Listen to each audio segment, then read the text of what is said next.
TGIF Warriors, hi, Paul, James, Angelo, Alexander, everybody, how you doing? Morning, Dale. Hey, Morning, how are you, Dale. Ryan? Hey guys. Kman, the best crew on the net. Have you got clean underwear on today, Dale? It's looking a bit choppy out there. No, I'm not due to change them for another few days. You know, Brian, I have to do my own laundry. So, anyway. You do the old turn them inside out trick. I did shave though, Oh. and I took off my bathrobe because we're in business, buddy. Anyway, strengthen the dollar again. Dale, I'm actually just trying to drink my coffee this morning. Go ahead. I didn't need that sight it's in my head. Oh, okay. Yeah. Well, just imagine Hugh Hefner. No, there you go. No, I see you, Dale. There's the thing. Anyway, I know it's tough to be a silver fox. Really, it's a demanding job. So, guys, I saw a little bit about what you wrote about the yen on the flow show, the freight train. It is an amazing thing. It is. I got rolled over overnight. Yeah, that's right. I got stopped out. You know what's interesting about that, and I'd love to hear what these guys have to say about the yen. But I got stopped out of my short, but I'm short the sterling yen too, and I'm actually still positive overnight. Because just shows you how cable. weak the sterling is, right? And you were right about, I was thinking about what you're talking about yesterday under 11.5. It turns it negative. Yeah. And, just this, if you considered it head and shoulders formation, measures 108.5, which is pretty close to 61.8 back. And Grega, are you in here? Yeah, I'm here. All right. So, is it possible that, this is the bottom and now we get some type of ABC for a 2? Yeah, I completely or a agree. B? I completely agree here. See how much I learned from you, man? Yeah. I knew nothing about Elliott before I came to ForexAnalytix. And you know what? If you read Grega's stuff, you do also learn by seeing what he looks for. It's not easy, and he always has alternates like most Elliotticians, but I didn't know anything about Elliott. But after 6 years of reading Grega's stuff, I'm dangerous when it comes to Elliott. Yeah, Elliott I'm wave, a secret agent for Elliott Wave. Well, in general, Elliott waves are not that difficult. The important is that we just have to focus on clear patterns and ignore the mass or the choppy price action. And here on pound, I think that we have some very clear price action, very sharp price, and now we are consolidating. And this consolidation, as you said, should be in 3 waves, and that wave C to the downside to 108 is very probable. Okay. All right. Cool. So, strong dollar. Maybe we're just going to finish the capitulation here in gold. I wanted to ask you this, Greg, on the weekly. Looks like silver could make a move to new lows here. Could this be setting up an ending diagonal down here, kind of like what crude did at the low? Yeah, I think that you have much better potential wedge forming on gold. If we look on gold and check the swing lows from July of this year and September, and then swing highs from August and October. You want to show it because I am going to have a lot of divergence in the miners, and they're holding up better. Okay. And you know what? The silver miners are actually holding up better than the gold miners, for example. And I was taught that shares lead the way, but here's a silver miner. That's a weekly. We have look at it daily. So compared to silver, which is on the precipice of, pressing new lows and breaking down, look how much better silver miners look than I own this one, 2, that's on the verge of a final washout, a little 3 drive. So the silver shares are holding up better than, here's GDX. We could have a third drive here. So I think we're in this capitulation phase in the metals. Yeah, I think that this is the final leg down here, but I assume that gold could retest this 1,600, maybe even slightly lower before stabilizing. But overall, I definitely think that we are at some very important supports coming in play. All right, and will that tie in with the possibility of a dollar top? Yeah, I mean, a lot depends. I mean, if we look at the US notes, they are keep breaking to the downside. Yeah, it is the most relentless move I've ever seen in the bond market in my career. Yeah, and now if you look at the S&P 500, it's still actually consolidating, and even cryptocurrencies and even Aussie still consolidating. So I'm afraid that those will maybe try to catch up this bond move. So I'm not really sure that dollar has stopped here. I mean, it's just moving sideways. Could we have a third drive coming here in the S&Ps if we don't hold this 3,600, take this out, or was this I think that enough? That from that recent low to this week high, this was a very nice free wave movement actually on an intraday basis. So I think that we could actually see some more weakness. Okay. All right. I want to bring Kman and Kman. Hello. What are you thinking going home into the summit over the weekend? Dollar really is rangy. Yeah, there's rumors that Kuroda and Jay Powell will be listening to us to know what they have to do next. Okay. The thing is, well, Kuroda was out again this morning saying that they are still not planning to change much. So it's the MOF fighting the BOJ and their own government, because the government lined out plans for another 20 trillion yen stimulus package, and then they're fighting the rest of the world where the rates are going higher and the US yields but yields everywhere are higher, and they are still fighting it. So but the low of the morning is 150. If Kuroda keeps his promise and saying that 200 to 300 points in one or a couple of sessions is too much, then we should be wary if ever we're going to see 152.5, 153 today. And there's, of course, then the weekend risk coming up, and also and I wouldn't completely decouple it from what's happening in the yen, because we see the China weakening a lot, and they are coming out of their Communist Party National Congress this weekend, and so there's a lot of weekend risk coming from Asia going into next week, in my opinion. So that's for it. For the rest, yeah, I mean the dollar yields and the bond market. There's a lot of talks about forced selling of treasuries. And there's this increased use of dollar swap lines by the S&P, and everything is just fueling the yields rise and the bond sales. And there's going to be a moment that is going to stop, and I'm going to say that I'm starting to get a little worried by the speed of the yields going up.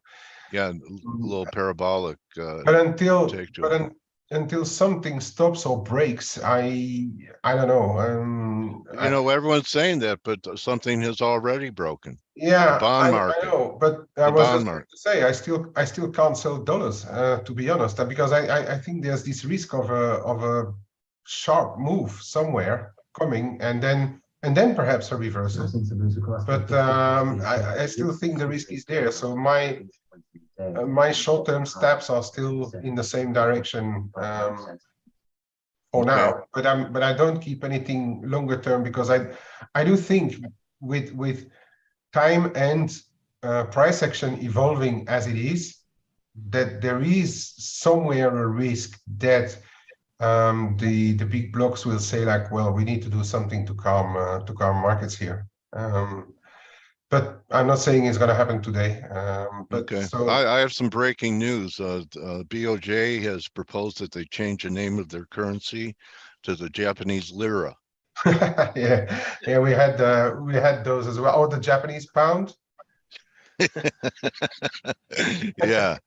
In the old days, before the peso, when peso would have devaluations every few years, you know, that's the one we would use. But maybe peso, make a basket, like you put the yen, the sterling, and the Turkish lira in a basket, and see how we can trade that, right?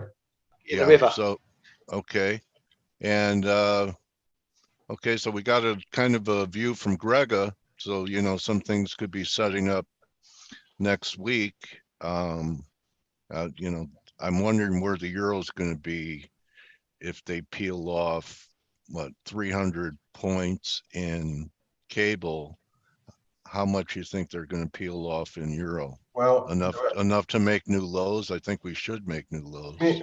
Perhaps, but there's something in European ECB next week as well. So that's one of the reasons why euro dollar is relatively quiet. Yeah. But it may be for the wrong reason, because Germany just signed those 200 billion euros expenses, and that's taken the German yields higher. But I do think it's actually negative for the euro in the end. So I don't know. Perhaps euro is just holding up until ECB, and then we'll catch up severely on the rest once they have done their 75 BPs. And it's a possibility. I was looking at the daily in Canada, and we could have a 3 drive over 140 there. And I can now make a case just on a range trade. I do these sometimes, you know, important ranges. And then if they take them out, I just subtract the range of the prior candle. It gives me near 61 in the Aussie sometime next week. I'll try that, and I'll take a shot at Canada at new highs once we take this out. So, you know, I don't see anything to do today. I'd never try and make my weeks on a Friday. Anyway, don't press on Friday, guys.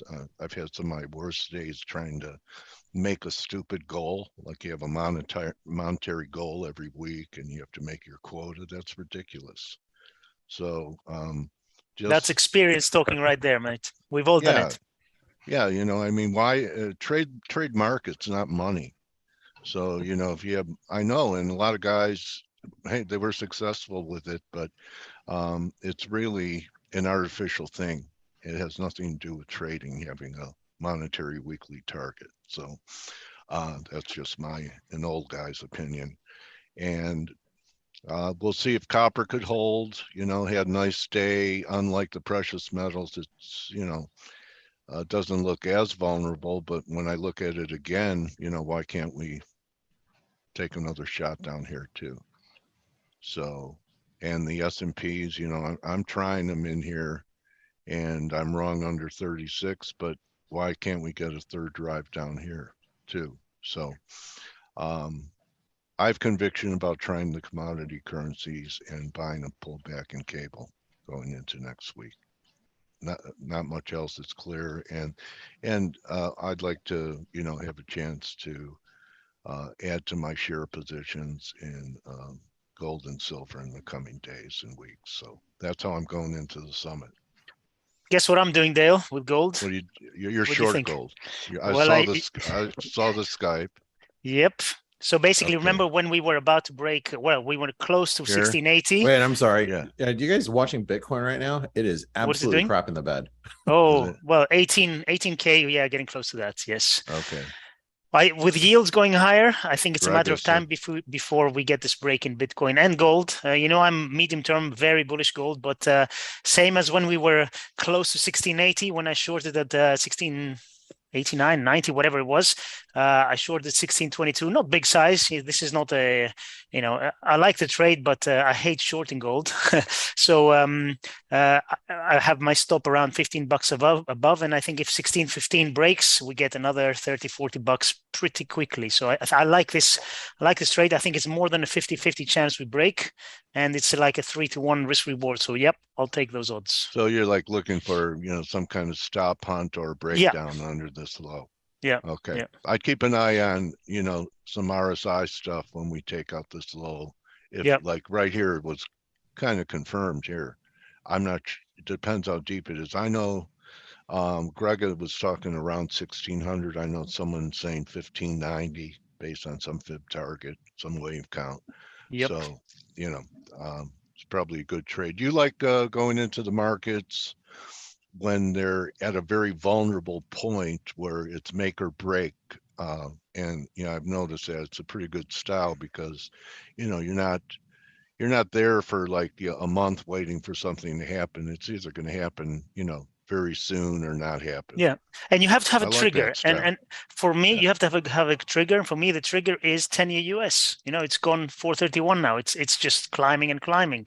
So I think the breakdown more likely is coming. Obviously, if we get any kind of, you know, Fed speaker coming out all dovish or something happening, you know, of course, you know, the trade could go wrong. But you know, I just like the setup right here.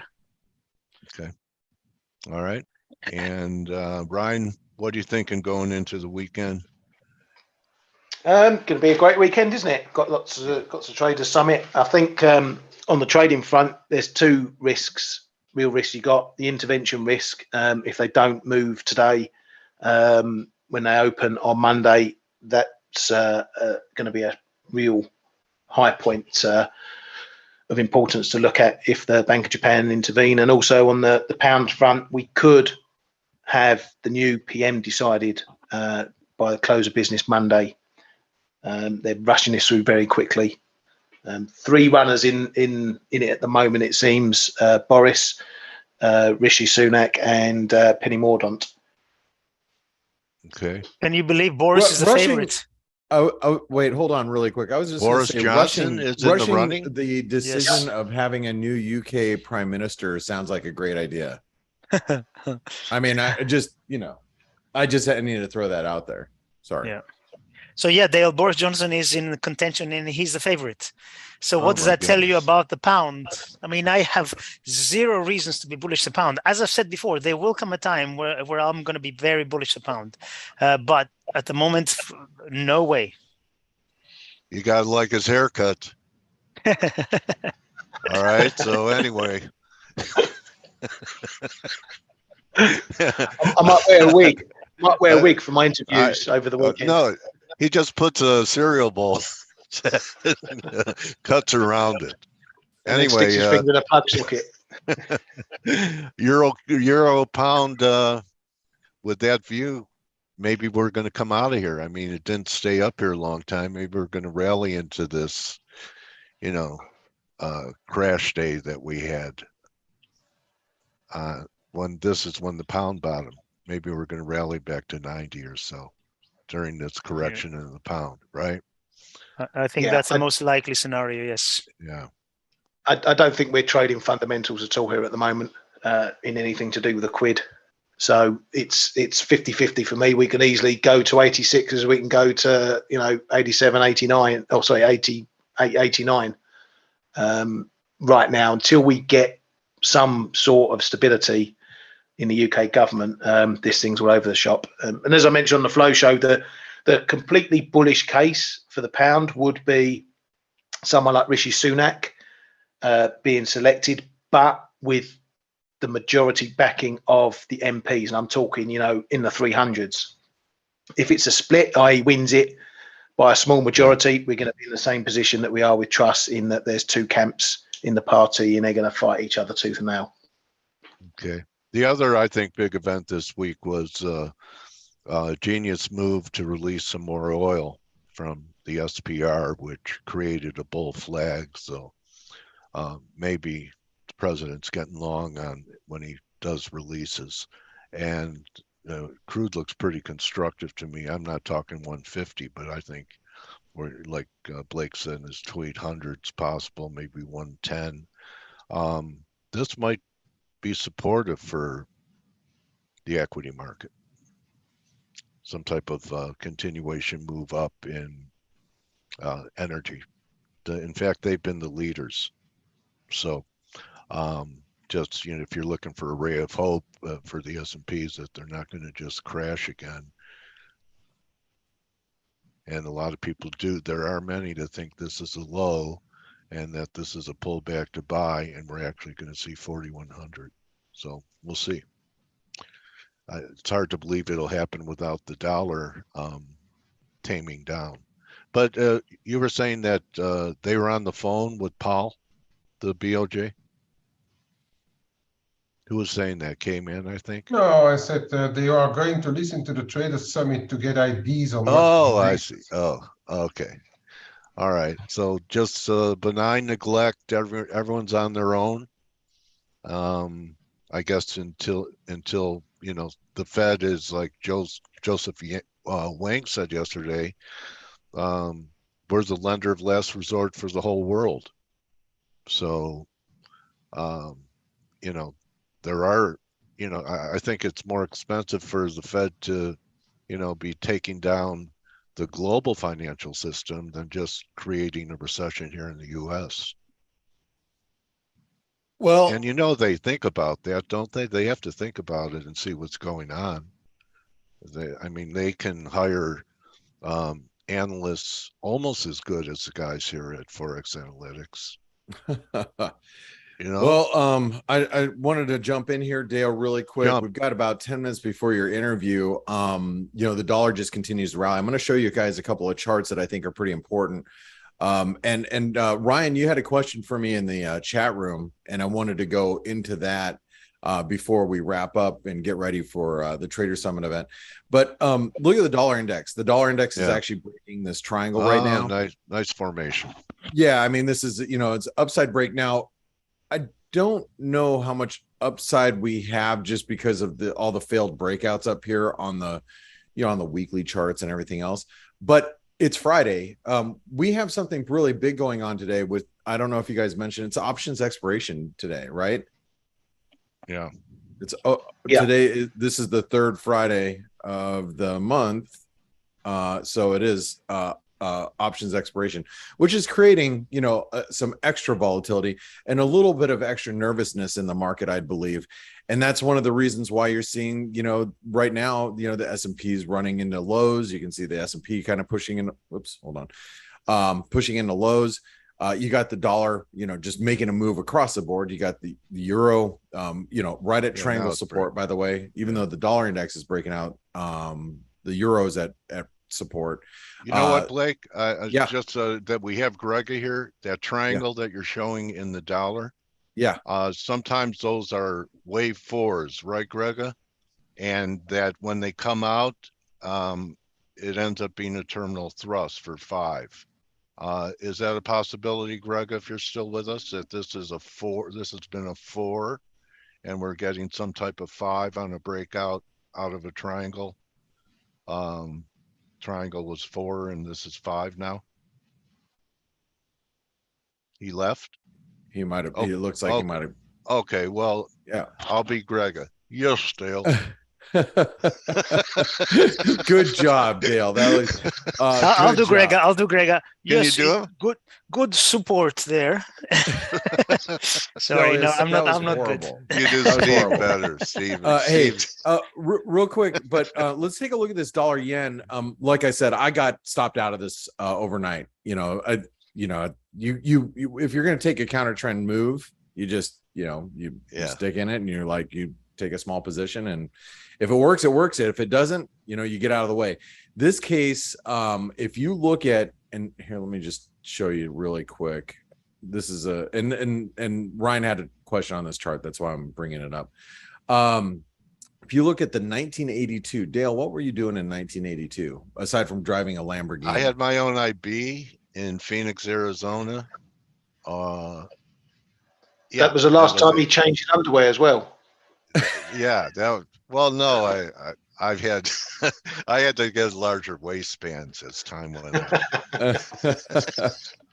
All right, well, check it out. That was the bottom of the bull market in stocks, Blake. In fact, I was short IBM at the bottom when the Dow was, I think, 660, 720. August of 82 was the beginning of the bull market that lasted 40 years. Isn't that amazing? I mean, look, and we're at a 40-year, almost at the 40-year 38% retracement in the dollar yen, which takes us up to 143. So, you know, we're almost there. We're above that, the wedge resistance. We're above 150. And, you know, one of the reasons why the dollar yen continues to go up, and Kman mentioned about Kuroda, you got US yields that are just continuing to get, I mean, they're just taken right now, just absolutely ripping bonds. Treasuries are getting taken to the woodshed. And you can see the bond market. There's the 10-year, here's the 30-year, just accelerating as we go into options expiration today. So very, very big moves here, and you know, stuff we just need to be looking at, thinking, you know, hey, you know, what you said, and everybody else here has been mentioning that, you know, we're in a situation where something may break, and then you know, Dale, you said, I think you said the bond market is broken. But is it? And can it break more? You know, that's what I'm starting to think, is like, what, you know, can it get worse here for the bond market? And the answer to that question is, yeah, why not? We saw it happen in the gilt market, right? So you see, and I tweeted about it a little bit ago, just to kind of get people thinking. I mean, look at, you know, look at what happened here's the 10-year yield in the gilt market, and just match it up with what's happening in, you know, the 10-year treasury. Different reasons, though. Of course, they're very, different very, very different reasons. Of course they are, Kman, but the psychology is the same. And when everybody craps the bed at once, it doesn't matter why it's happening, right? It just happens. I mean, not everything has to have a reason behind it, but where it starts to really move the market. It's the domino. Well, that's what I'm saying. Different reasons, because when the gilt market broke, cable got smacked. We lost 10% in a session. When the US bond market breaks, i.e. yields go higher, the dollar rises. So yeah, again, think about the domino effect. So if you crush yields, or excuse me, if you crush bonds and yields continue to rise and the dollar continues to rise alongside of that, what else breaks? Again, it's like a domino, right? And it really starts to have an accelerated effect on the markets, because the dollar has the benefit right now of being the reserve currency of choice and the de facto currency that most funds and everything else is denominated in. So what else can it break? You know, and that's the thing that gets a little scary. I understand when, you know, gilts move, and, you know, you're like, okay, that's a you know, issue that only affects so many people, so many UK pension funds, and, you know, yeah, you know, it's your problem, not really so much mine. When the dollar moves, it's everybody's problem. And that's the problem, right? And so that's why I just think you got to be a little careful here, especially with, you know, the bond market. If the bond market really starts to move, I mean, and we are seeing it. So Dale, when does it break everything else? When does the domino actually start to knock down everything else? Dale might have taken off to go use the restroom before. Can I answer that? Yes, please. It's when yields move above the current Fed rate ceiling that's expected. So that would as be, far as I'm concerned, we're not breaking. There's nothing breaking in the bond market right now. Okay. If the Fed's expected to go to between 4.5 or 4.5%, 5% ceiling on rates, where do people think bond yields are going to go? Not going to stay at 3%. So if we start breaking above the Fed ceiling, that's your gauge as to there's something wrong in the bond market. Okay. Well, they could stay below if the market thinks, yes, we're going to 5%, but then we're going right back down to 2% within, you know, a couple of years or 3. Because that's a 10-year rate. I'm sorry, we Stelios, you didn't say anything. We do have Canadian retail sales data coming out right now. Let me figure out what that is. Just give me a second. Give me 1 second here. There's a data flash. Canadian retail sales coming out. It's part of ForexAnalytix. Let's see what happens here. Forecast of 0.2%. So an increase in Canadian retail sales we're looking for. If you guys see it, let me know. Sorry, Stel, I didn't mean to do that. It's just this data is coming out right now. So there it is. Better than expected. So we might see that push the dollar Canadian down a little bit, especially because the dollar Canadian is, you know, just kind of trapped here inside of this range. And we're seeing the dollar, you know, kind of let off its accelerator right now. Hey, real quick, I'm sorry, guys, I didn't mean to do that, but we had that data coming out. Ryan, I didn't get to answer your question as far as fibs go. You had a question about fibs. It's probably worth some time just talking about it. So when things have calmed down next week, before Steve turns up, we can chat about it. Okay. All right. So, you know, one of the things that we will discuss is about Fibonacci's, but next week. But I just want to say, if you guys haven't registered, or if you got to be there today. I mean, even if you can't be there today because you're like, oh, I got something to do, register anyway, so you can be the first ones to get the recordings and try to pop in when you can throughout the weekend. Here's the schedule, by the way. If you don't know where the schedule is, this is today, 11:45 Eastern, which is just in a few hours from now. We're going to have, you know, Danielle DiMartino Booth, live panel with Michael Brown and Weston Nakamura. And that's going to be with Ryan's going to be, you know, hosting that one. We have a quick interview with Michael Gayad, Gareth Soloway, Brent Donnelly, which you guys are not going to want to miss. And Kman's going to be there with me interviewing Brent. And then, you know, then we're going to be wrapping it up. And then that's just day one. Then we have, you know, day 2, day 3. Try to pop in, even if you can't.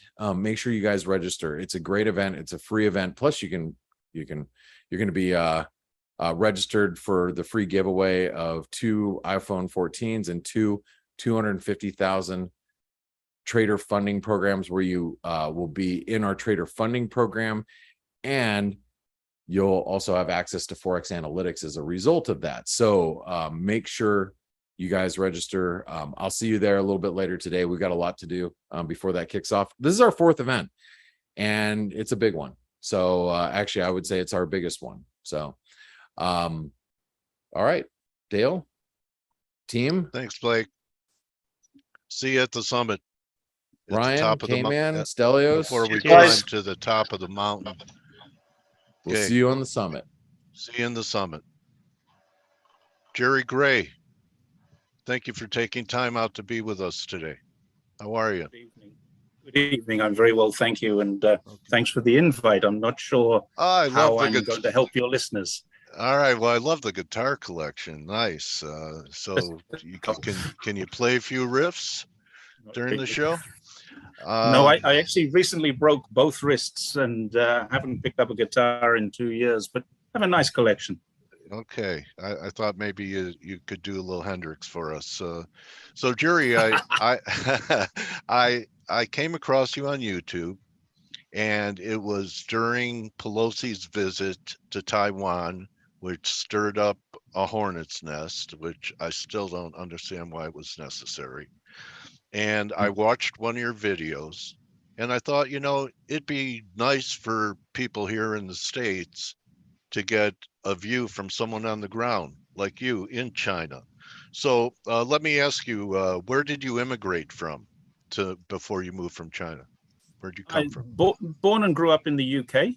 I left the UK when I was 28, went to Australia, and from Australia 18 years ago, yesterday was my anniversary in China. I've been here 18 years.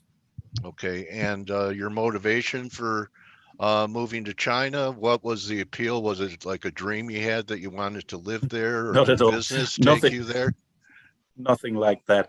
I was a general manager of a large multinational division of a multinational organization, which many of your listeners would know.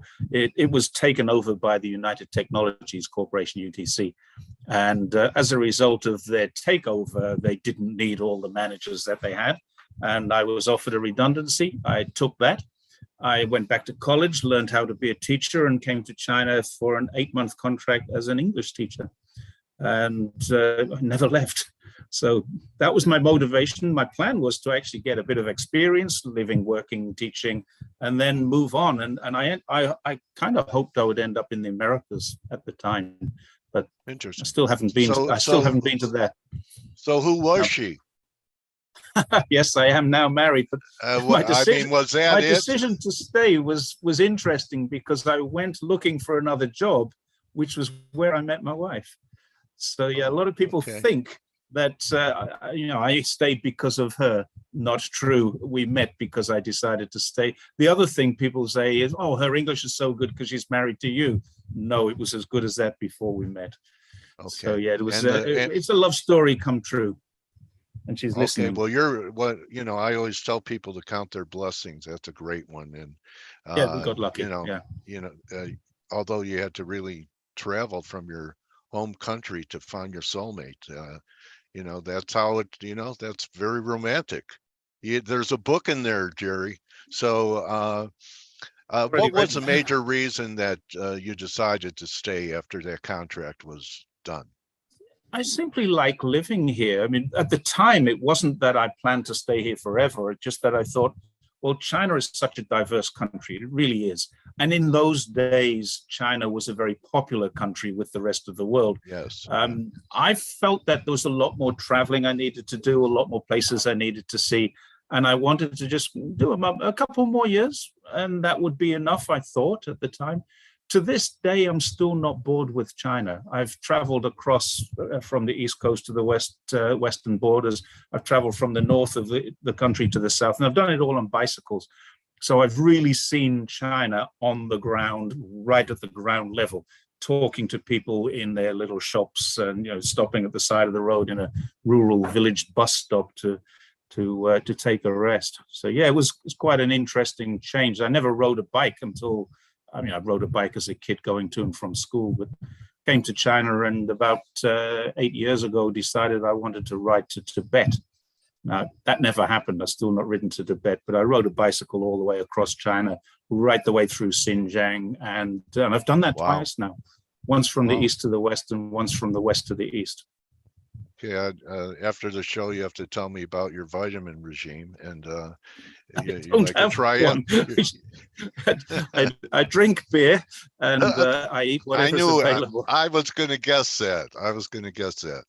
Yeah. So let's talk about. I get skeptical when the Republicans and the Democrats in the United States agree on something. Mm-hmm. And there's really only one thing they agree on, and that's their hawkish stance with China. And the first video I saw of yours, you addressed their COVID policy in China and the lockdowns. And, we see things like people running to get away so they're not locked in. We've seen stories of people in hotel rooms and feeling like prisoners. You have a different take on the zero COVID tolerance. Why don't you share it with our audience?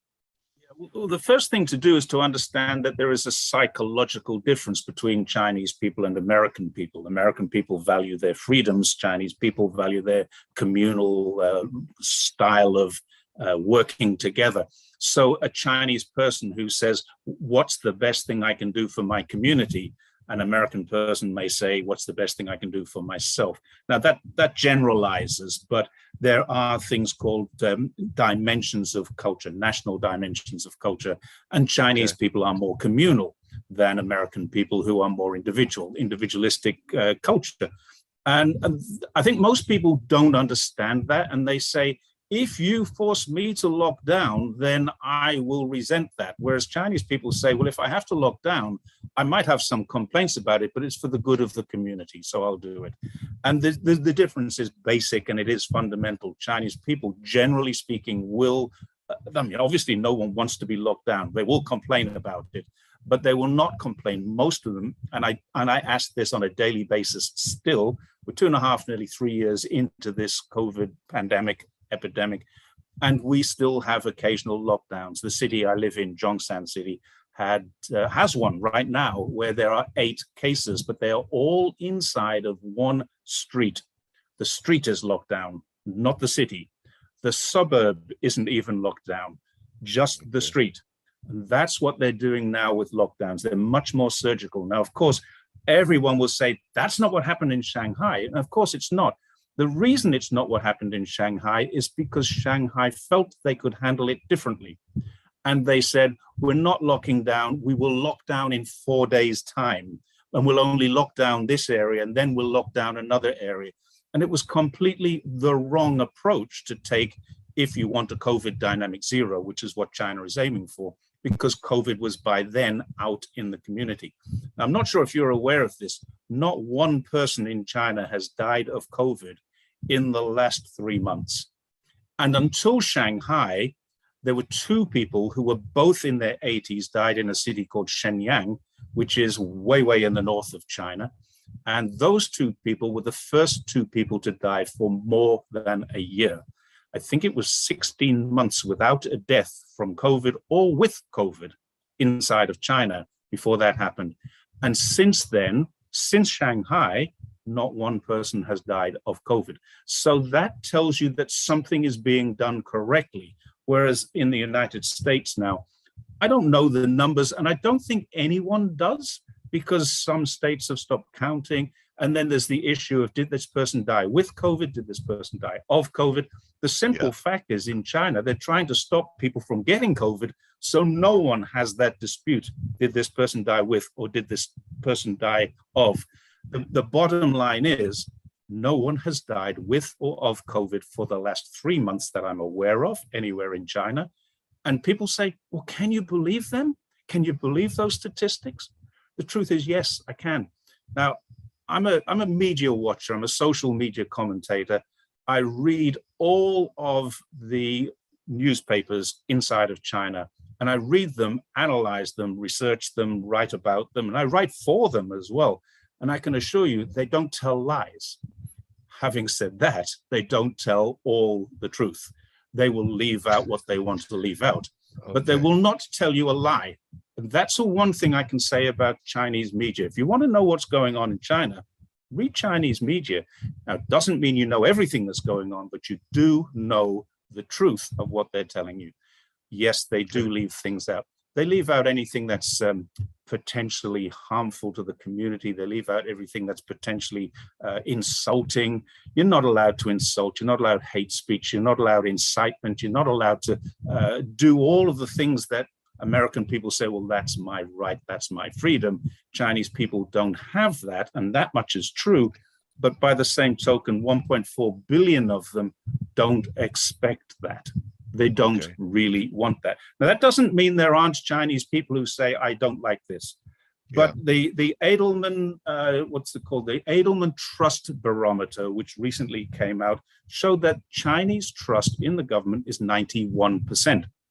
American trust hovers around about the 50%. China's trust in the government, according to the Harvard Ash research from 2 years ago, was 95.5%. So what does that tell you? Chinese people generally speaking, trust their government. And I know lots and lots of Chinese people, and I know that they trust their government. They actually like living in the way that they live. So there's the big difference between our two communities, if you like. The American community, it doesn't trust its government. It doesn't believe its government. The Chinese people say, well, I don't want to be locked down. And if I am locked down, I'm going to try and avoid it as best as possible. But when I am locked down, I won't complain about the policy. I'll complain about the inconvenience. And yet, Jerry, there are some stories of people that, are not happy there, that will leave and travel several continents and come up through Mexico to come to the U.S. Of the people that you met, aren't there people that are unhappy and discontent and feel repression at all? Are you saying that everyone, 95%, do not feel repressed? Go ahead. I'm saying that every single person that I know who is Chinese, Of course, they have their day-to-day issues, the same as you and I do. They've got to find money for this or find some way of getting around the particular problem that they've got. They have domestic problems, the same as everybody else in the world. But their problem is not with China, not with the government. The people that you're talking about, if they're coming in through Mexico, why are they coming in through Mexico? They can just get a visa. Why are they traveling across countries like that? There is no mass refugee. There is no mass refugee from, or a refugee problem from everyone's any free to leave. If they can get a visa, currently no. Currently no. And I mean, this is a small, a minor issue that is based on COVID. Chinese government is not issuing new passports because they don't want to encourage people to travel. So people are saying, well, I can't get a passport, I'm banned from leaving. Well, everyone is the same. My wife has a passport, and if we wanted to leave, we can leave. Can we come back? There's the issue. We don't want to leave because we may not be able to come back. If you currently have a passport, you can leave, but you may not be able to come back. And that's the issue. People are saying, well, they're banning me from traveling. They're not banning people from traveling. They're just saying, we don't want to give passports out because we're not encouraging travel. And so people are applying for passports and being rejected.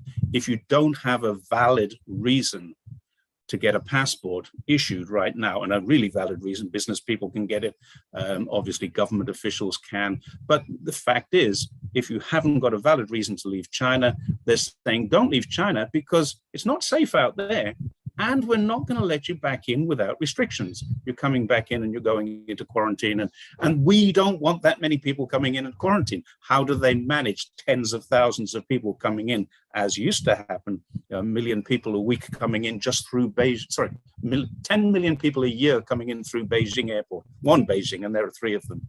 Wow. So you've got to start looking at numbers like that. You can't accommodate them in a quarantine, and that's the reason behind it. I mean, there's a lot of other issues that people say, oh, look, he's being welded into his apartment. Not true. Nobody got welded into their individual apartment. They blocked the spare entry exit points of all, including my own gardens. I live in a park, effectively. It's quite a large community. There are 12 entrances to my community. They blocked 10 of them, so that people who were coming and going were monitored going in, coming out while we were in lockdown. Because during a lockdown for us, we were allowed out. One person from each residence was allowed out with a permit for 3 hours every 2 days. And so they wanted to control that. So they blocked off the extra doorways. So when you see these reports about someone was welded into their apartments, that's not true. An apartment door was welded to stop people from going out there, to funnel them through a place where they could be controlled. Oh, okay, are there, we're hearing rumblings that China's considering reopening and moving away from, is that a possibility? You already consider them open. Well, China internally is not even open. I was supposed to be in Hunan province last week. It got cancelled. We're going to be allowed to go in 2 weeks' time. I'm due to go to Hainan Island the day after, on Tuesday of next week. Now, we're worried that may get cancelled because it's been cancelled once before. So China's not fully open yet. When you do travel, there are restrictions on where you go, how you get there. You need to have this QR code on your phone. It's very well tracked. Is that based upon social credit score? Does that exist in China? I knew I'd get it. Huh? My next video is about social credit score. There is no such thing as a social credit score in China. It's a media myth. Let me just put this back into perspective. I'm going to backtrack a little bit and tell you 98% of what you read, see, or hear about China in mainstream media is wrong. Now, there is a 2% kernel of truth in almost everything. There is no social credit score. What you have in China is you have a financial credit score, the same as you have in America. Every developed country has that. If you want to borrow money, you have to prove you can pay it back. They also have the telephone system, the mobile phone system. Every single person in China has a smartphone. I mean, there's 2.5 billion smartphones in operation in China at the moment, and only 1.5 billion people. So our smartphone is registered to our identification. In my case, my passport. In my wife's case, her ID. Now, if she breaks the law, then there will be points added to her driving license if she breaks the law, and that reflects on the telephone system. It lets her know, you have just been clocked going through a red light or a speed camera or whatever. Here's what you need to do. You need to go and pay this fine at this place by this time, and you've just been docked 2 points. You then have an opportunity to say, well, it wasn't me driving, it was my husband, and I will get the message to go and pay the fine. So would you take the fall for your wife on that? Well, the truth is we don't even have a car, so all right. But it depends. If we had a car and one of us was near the end of losing our license, one of us would take the fall. But sure, this is a complete myth. Now, what there is in terms of social credit, we were involved in charity, and when we go to do any charity activities, we're encouraged to sign on to an app. When we sign on, it recognizes that we're doing a good deed. When we do this good deed, it gives us a point. So we can get points for doing good deeds, which then, if we get caught driving too fast or jaywalking or whatever, it washes those points out. Can be deducted. Yeah, so it's actually very beneficial. Now, the other thing is, if you want your child to go to a better school, then you need to prove that your family is a good family, so you get points. So it's a positive thing. It's never been a negative thing. It's designed to create a harmonious society where people are encouraged to help other people. And it does that very well. And if you say to any Chinese person, what's your social credit score? They'll go, Shema? Huh? Tibutong. Yeah. I don't understand. What are you talking about? That's what they would say to you. They have no idea. Let me ask you, Jerry, did you invest in any Chinese real estate over the last decade? Yeah, I own 2 apartments. Well, my wife owns 1 and I own 1 apartment, yeah. Have they taken a hit and a drawdown like the stories we hear about ghost cities? And is it true that, I know, I knew I'd make you laugh through this whole interview. What about the stories of people that have lost, life savings in real estate and certain rural banks? They weren't able, there were bank runs. What's your knowledge of that from being on the ground? Again, 2% of truth, 98% of myth. Yes, there have been and there always will be rogue speculations going on. There is no such thing as a ghost city. Those ghost cities are pre-planned cities, which will be, and I mean, I've seen these videos of ghost cities and I've cycled through them where you cycle through for 30, 40, 50 minutes and I mean, you don't see a single person. It's just thousands of apartments. Go back 3 years later, it's a thriving metropolis. And I can guarantee that because I've done it. I've actually cycled through places in Ningxia and Gansu that are exactly that. And if anyone knows China, Ningxia and Gansu are the far northwest of China. They are really, really remote places. And the ghost cities are not ghost cities. They are pre-planned urban metropolises to alleviate the urban sprawls of cities like Beijing, Shenzhen, Guangzhou. 20 million people and fancy parts to go there, and that fires up the local economy. So it's actually bank runs. The bank run was not actually a bank. And it was, I think it was in Henan or Hebei. I'm not sure now. It was just a few months ago, this bank run. It wasn't actually a bank. It was a rogue department. Yeah, it was a credit company. It was a rogue credit company. The small investors are all guaranteed by the banks, the big banks, to get their money back. The speculators are not. And this is what China does. It doesn't encourage you to speculate. It doesn't stop you investing in your future or buying property. It wants you to do that because they don't have a very well-developed superannuation system here. You do have superannuation. You do have social security. Every single employee has a social security, unemployment insurance, health insurance. Every single employee has that. And I would say that the industrial relation laws here are even stronger. Not even, they're much stronger than Australia and the UK. They are now stronger. When I first came here, they were not. They were totally underdeveloped. Now they are much stronger than when I left Australia. And since I left Australia, industrial relation laws have eroded. So employees are happier, healthier, safer in terms of what they do.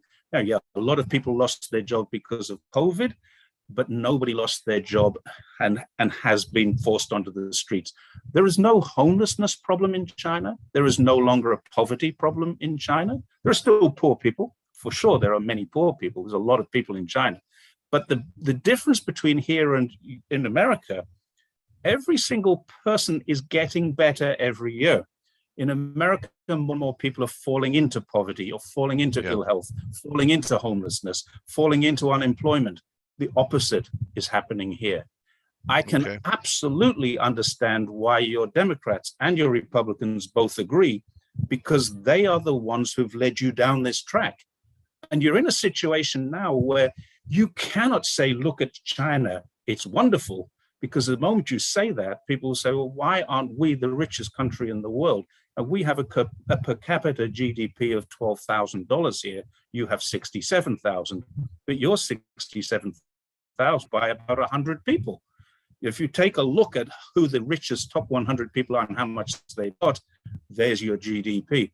The difference here is equality. And the National Congress, which just took place, was taking place now, has actually put that into future legislation. So is that why they went after people like, is that why they went after people like Jack Ma and took down a lot of tech companies, is because of you know, really the wealth disparity, by addressing wealth disparity? That was an example that that was part of it. The Jack Ma thing was not about that. Personally, I don't think they took down Jack Ma. I think what they did was they stopped Ant Finance.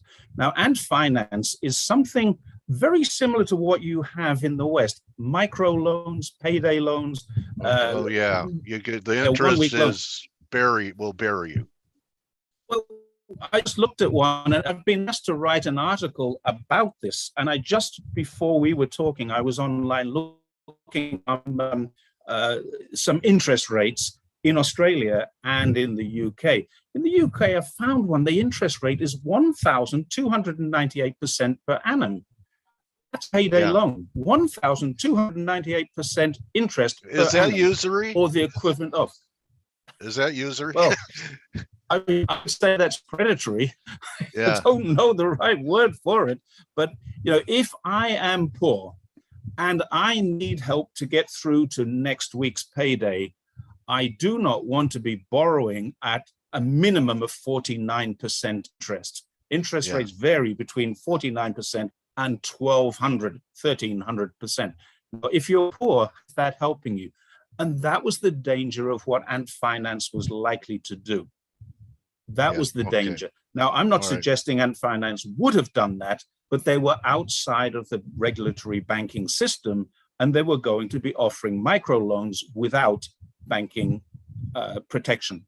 Now, one thing I will say about China, another thing that is positive, they absolutely protect the small guy.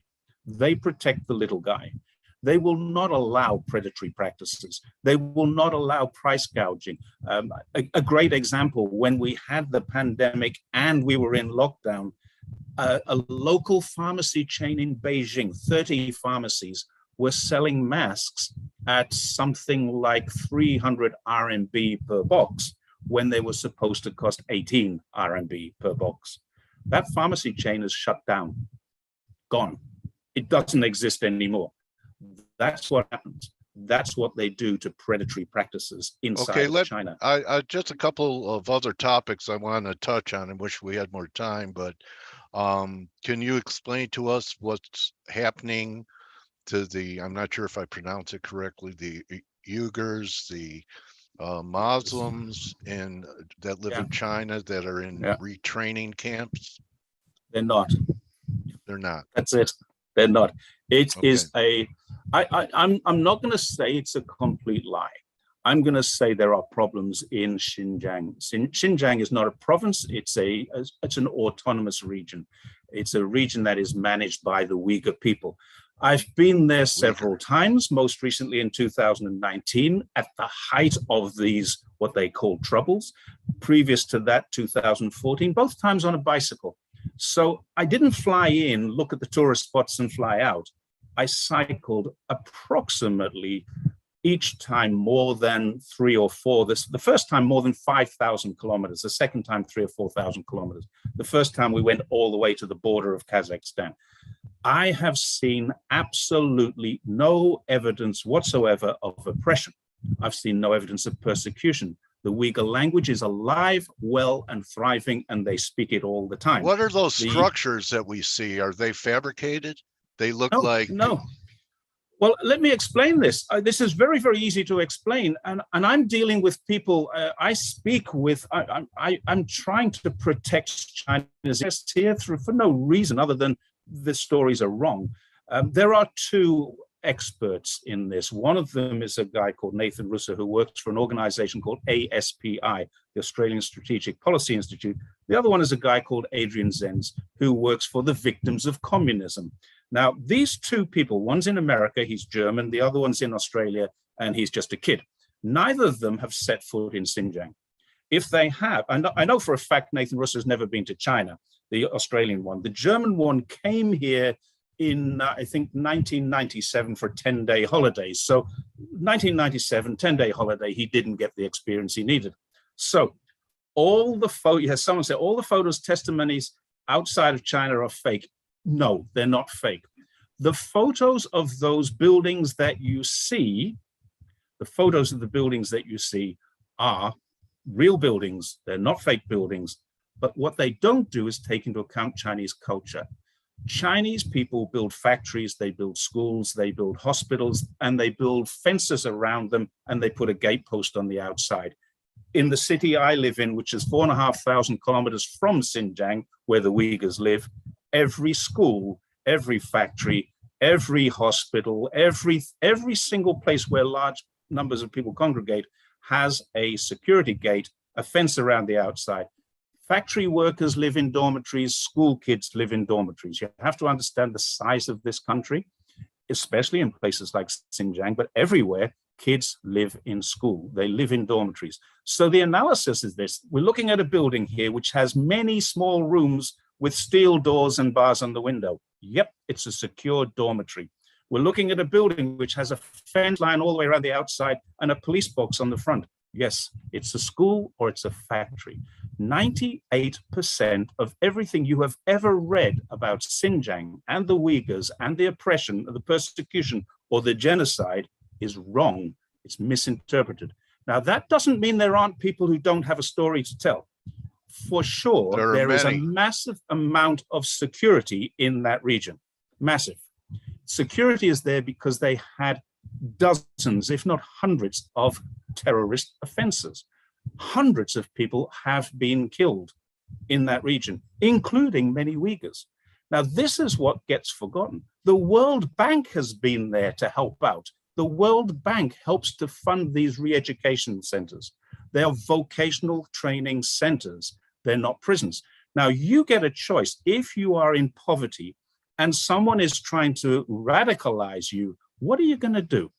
You're going to either go one way or the other. What China is doing is saying, well, come here, we'll train you, we'll give you a job, we'll lift you out of poverty. And the poverty rate in Xinjiang has gone right through the roof. There is no more poverty, massive amounts of poverty alleviation as they've built new schools, new colleges, new hospitals, new factories. They've moved factories from the West. They've also moved Uyghurs from the West into the East to try and give them jobs so they can send money home. The idea of slave labor in the cotton picking. Here's another thing.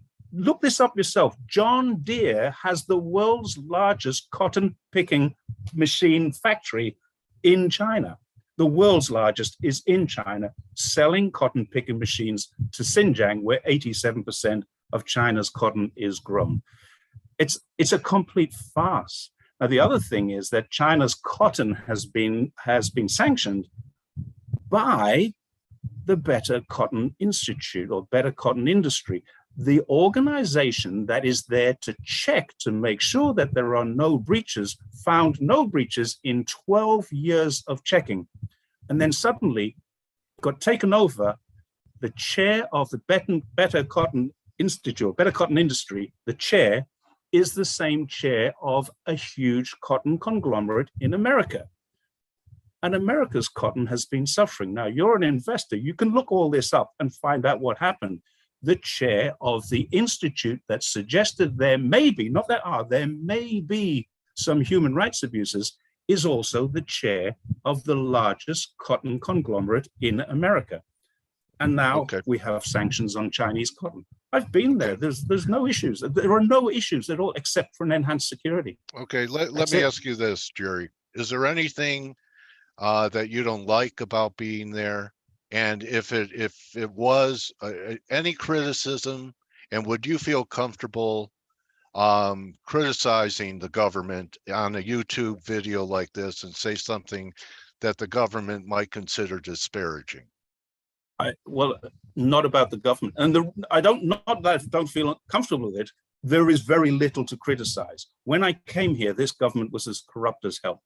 There were huge dinners, huge meals, lots of expensive wines, and I was invited to many of them, and I saw what was going on. You couldn't get a hospital appointment without paying somebody money to get that appointment. Yeah, it was massively corrupt. It is no longer that way. Anyone who comes to China will experience that for themselves. You read about China, you won't. Now, do I criticize? Yes, I do. I've criticized the COVID lockdowns. I've criticized the way they've been handled, not the lockdown itself, not the strategy. But I do criticize how individuals handle it. Yes, I have criticisms all the time. If I have a criticism, and you can do this, anyone in China can do this, in the city that you're in, you dial the number 12345, and you'll get put through to a complaints or suggestions hotline. And I guarantee you something will happen as a result of it. We have a few problems. One of the problems I do criticize China about, hotels. It's very hard for a foreigner to find a hotel that will accept them now. It used to be much easier, but they've always been, because of COVID. My wife can go into a hotel as soon as see my face to say, sorry, no foreigners. Now, that's actually illegal. So I make a complaint to the 12345 telephone number and it gets fixed. You can complain, you can criticize. Everyone on WeChat is criticizing the government. If you go onto WeChat or Weibo and you can speak Chinese or read and write Chinese, you'll see there's criticisms all over the place. Anybody who wants to criticize, anybody can. Now, what you can't do, antagonize, you can't hate speech, you can't insult. When you start insulting people, you're going to get cut off. When you start antagonizing or trying to raise people into a protest, you're going to get cut off. But you've seen yourself, people can and do protest inside of China because that's what they did when they had the run on the bank. It wasn't a bank, that's right. The credit. That's correct. They had a protest. So no one's in prison as a result of that. The government has changed the rules as a result of it. So people can protest, and when they do, the government listens. This is the most cooperative and collaborative government I've seen in my life.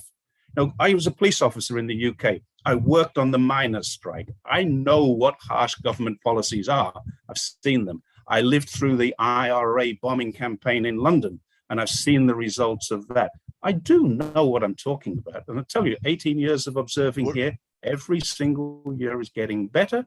Do I have complaints? Yes. Do I voice them? Yes, absolutely. I actually have the telephone number of the local city's Foreign Affairs Bureau. Call them up and say, hey, did you know what the... And I can tell him my complaints. Sorry about that, Jerry. I'll get onto that straight away. Well, you know what, Jerry, it's a great conversation. You know, whether or not governments are hostile to each other, I believe that as citizens of the world, that we can have dialogue with people from every place and get the picture. And I think it's important that people communicate with people so they, you know, that maybe we're really not adversaries. The people aren't.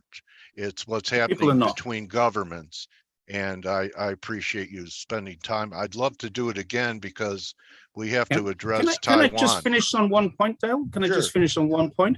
Yeah. If you watch what the Chinese government says, read what they say, and then consider what they have done. China has never invaded anyone, not since 1979, and that was only a 3-week invasion.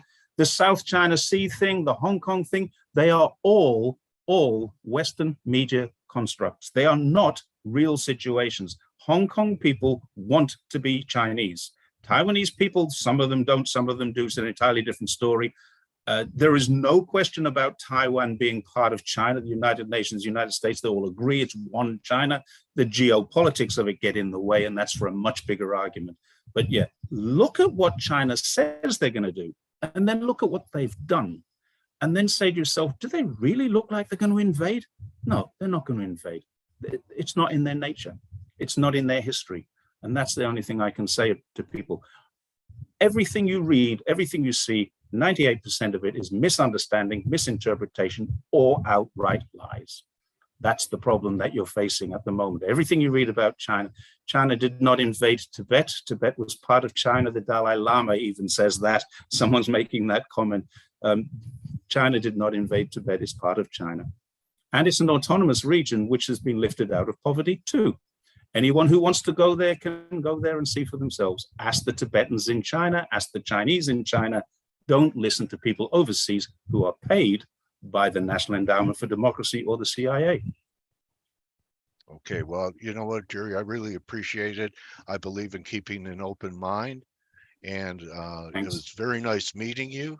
I hope that you and I can talk again, because we need information, and we're better to get information about China than from someone who's lived there and understands our lifestyle as well. So, Jerry, it's a service you're providing. I'm getting the comments, and you're going to see them. I'm on the CCP payroll. Yeah. The issue is this: try and prove anything that I've said is wrong, and I'll accept that. Try and prove that anything I've said is wrong. Now, the only way to do that is to ask Chinese people in China, and you'll find that this CCP role, I'm brainwashed, etc., etc. It's your media, your politicians. You know, Jerry, I have a rule here, and I'm seeing people break it. I said, you know, you could disagree with the guests, but we show our guests respect, and I respect you for being here, and I can't control what people are texting, but I think it takes courage for you to do what you're doing, and appreciate you expressing your experience in China with us today. Yeah, and I'm sorry. I'm Jerry. My name is Blake Morrow. I'm the hey. How are you? Thanks for spending your time with us. I'm actually, I was born in Taiwan, so I'm half Chinese myself. I just wanted to say you're even though we actually have to start our next show for our ForexAnalytix customers here in just a few minutes, but I just want to say thanks for taking the time and spending it with us. I know Dale's already said that, but I just wanted to express it to you because I think it's always great. You know, we have a very international team here with people all over the world that work with the ForexAnalytix community. And it's nice to have a boots on the ground perspective, especially in a country like China. So yeah, thank you. Get a room ready for me, Jerry. You're welcome. Right. You'll be welcome. All right. So that's it, everybody. All right. Really appreciate you being and staying up at night. And 999 was I hope you had fun at your friend's wedding. 999 was the date. Yeah, that's true. Yeah, we missed that one. Is 3 a big number too in China, Jerry? 3 not really. 6 is, 9 is, 4 is a bad number. 8 is a very lucky number. Okay. All right. Thank you very much. Jerry Gray, everybody. Adios. Bye. Or how do I say goodbye in Mandarin? Bye.